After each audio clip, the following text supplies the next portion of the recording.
In the late 1980s, Japan was seen as one of the safest nations in the world, a society guided by respect, order, and discipline.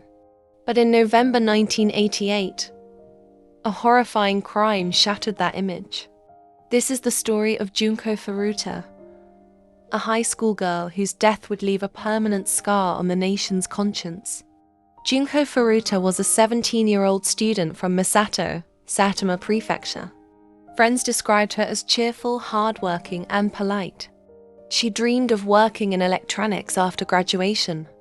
Her life seemed ordinary and bright. Until one evening on her way home from her part-time job, everything changed. On November 25, 1988, Junko disappeared. It would take weeks for anyone to realize what had happened. The shocking truth? She had been kidnapped by a group of teenage boys from her school, members of a local gang. They tricked her, claiming they'd help her after she was accidentally knocked from her bicycle. Instead, they led her to a house that would become her prison. For the next 40 days, Junko was held captive in a home in Edokai, Tokyo. What happened there was so horrific that even Japanese newspapers struggled to report the full details. Police were nearby, even visiting the house once, but they were misled by the captors, who claimed Junko was a runaway. Neighbors heard strange sounds, but no one intervened. Junko's suffering went unseen, and help never came.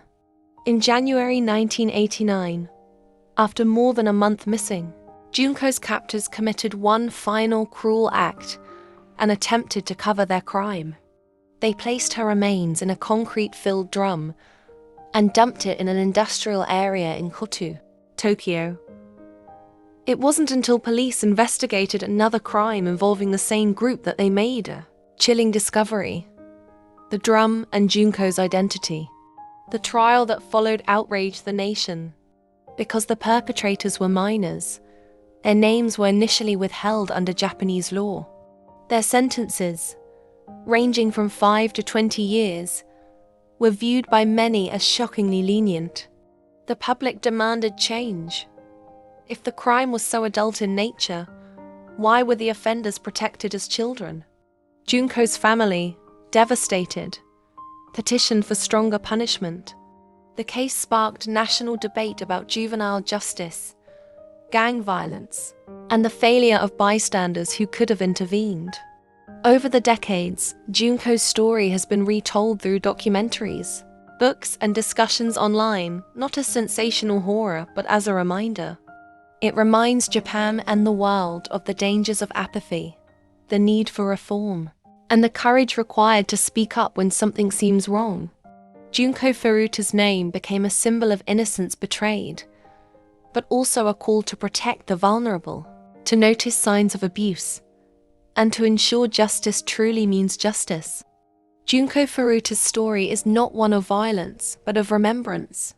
Her legacy reminds us, silence can be deadly, and compassion, no matter how small, can save lives.